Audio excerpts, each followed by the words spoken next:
M.M Out There, again, over there, everywhere, all over the place. And once again, I'm here with the Apostle Leroy Campbellberry, he who ran the last two general elections, and actually he's just a regular.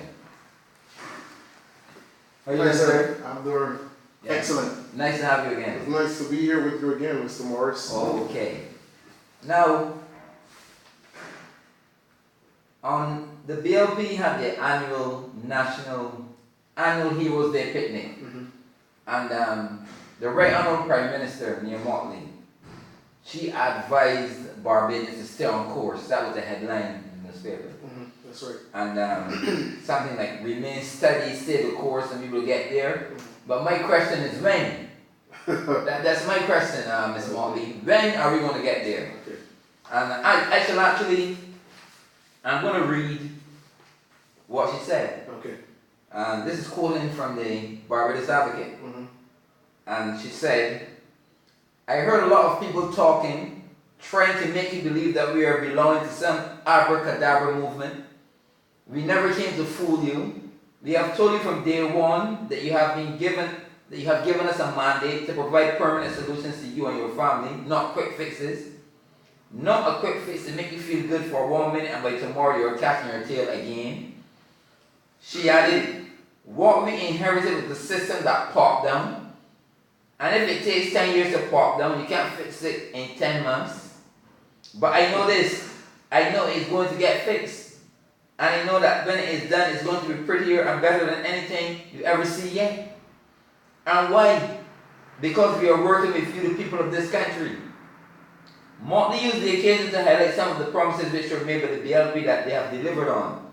Included in these were the move to give the old age pensions an increase from 145 to 225 every 2 weeks, the resumption of government paying tuition fees for undergraduate students at the University of the West Indies, and the steps taken by government to have the South Coast sewage treatment facility functioning properly again. Motley said that what my government has set out to do is to give you a clean and an accountable government, and we ask you to help us keep it that way. She additionally asked persons to keep the country litter free. My people, and we are on our way. And you know what gives me comfort is that while things may not be perfect, we are trying to deal with things and people as we find them, she said. What is your overall view on that speech? Interesting that you should bring this up because, again, there's a difference, Mr. Morris, between giving constructive criticism and being critical. Okay?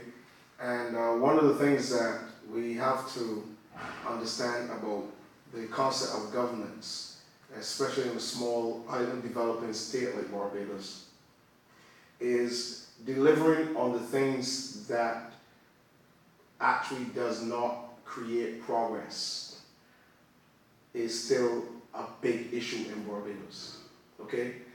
There's a difference between having a problem, fixing a problem, okay, and then actually implementing strategy to make progress. So for instance, if you have a child that is going to school but is not up to standard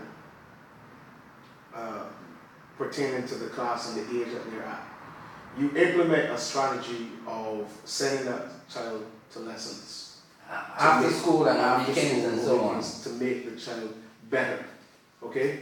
But then there's also another system that must be implemented, not just in terms of the lessons, but also at home, in terms of how that child functions within the family setting.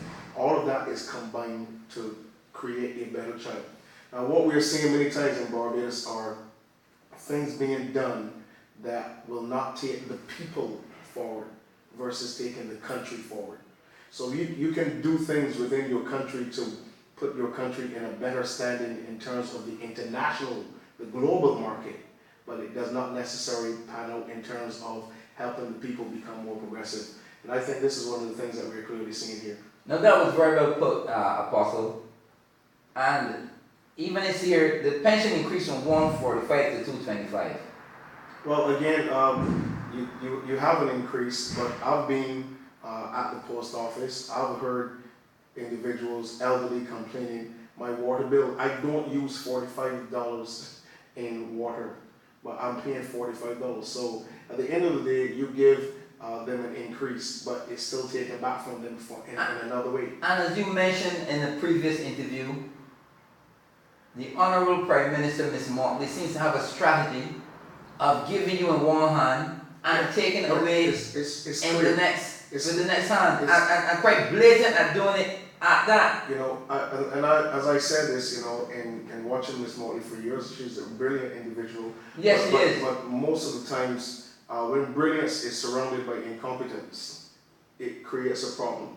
Yes. You know, you can have the brightest light out, but if there's something in front of it, it will block its potential to give you as much light as. And as you quite rightfully mentioned before, that if she's surrounded by incompetent people, she herself will be made to look like an idiot. Yeah, well, and this is one of the reasons why I can say this, because being the leader of a political party and also being involved with other political parties as we approach the last general elections, I sat for a brief while with the council in regards to implementation of the act for, you know,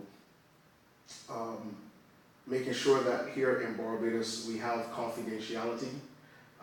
We looked at the element of making sure that policies that are implemented here in Barbados actually work. And many times, as I said, there is way too much red tape in Barbados to actually expedite things. And this is one of the things that I've seen over and over again, and it continues to pose a threat here to the island of Barbados.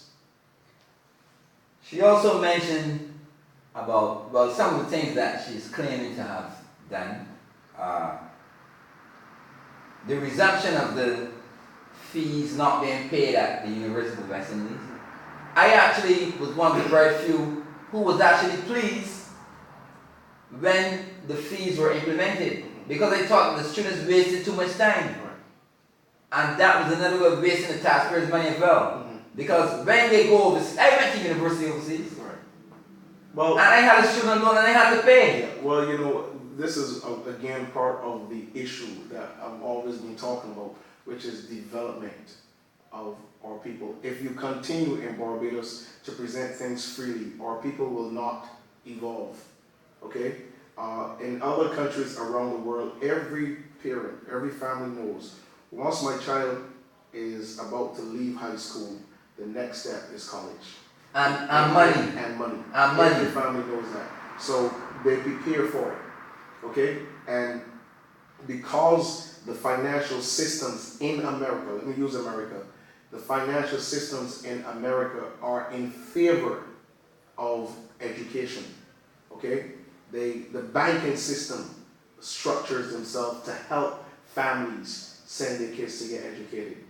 Okay? The government system provides grants that families can tap into in order to defray the full cost of sending their kids to university. So there is an evolutionary process there in the finances when it comes to learning and going to college. We don't have that in Barbados, and the reason for it is because our governments continue the system of training, mistraining, I should say, misdevelopmental processes on our psyches of our people by making them believe that everything is going to be free, and that's a big problem.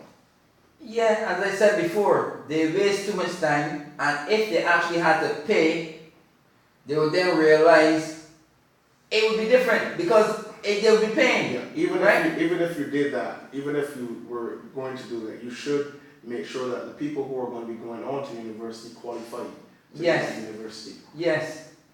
Yes. Also, she mentioned, here it is, steps taken by government to have the South Coast Sewage Treatment Facility functioning properly. Steps taken. Right. That's like saying an incident, an alleged thing, or the accused, or something like that, right? Well, this is something that, because I remember in the newspaper after the Barbados Labour Party won the government, I remember the minister who was now in charge for the MTW and going into the MTW, you mean the two ministers? well, There's two. Yes, but making the visit to the treatment plant there in Bridgetown, where it was found that in one of the silos there was a lot of trees growing and so on and so forth. My point is that the individuals who work there on a daily basis knew about that. So I'm not going to go there as a minister and point at the former government for that situation. We have individuals who are going there every day and working. If you're going to tell me that you said nothing, the only time that you're going to say something is when a new government comes into power, I would fire all of them. Because the reality is you're messing up a nation by not doing your job. That's akin to sabotage. That may be a harsh word, but that's a sabotage. Again, and in a small developing country like Barbados, those things should not even be mentioned. Okay. I myself was wondering if those businesses and those people who were keeping noise about that smell on the South Coast, if they have different noses or different heads, because the smell is still there. In some elements, yes. Yes, and they're not keeping any noise anymore. Right. So what, you don't smell anything anymore? I was wondering that. I guess not. I guess not. Now, they also mentioned about something, if it takes 10 years to pop down, and that's what, you gave us the impression that you could fix these things in a hurry. Yes, maybe not in those exact words. That was the impression. But you gave the impression that these things could be fixed, if they needed fixing, in a hurry. That's why you got 30 seats. And you have no excuse. You have all 30. It's not you got 2 or 3 seats that, that will give you trouble. You have all. You have all. So much so that you have 2 ministers in some ministries. And one glaring example is of a certain ministry, the Ministry of Transport, where you have 2 idiots as ministers. Well, I actually saw the clip, back in the time when we were campaigning, where the then leader of the opposition, Motley, who is now our Prime Minister, she kind of made a plug at the government for having 14 ministers in their governmental structure. They immediately almost, they're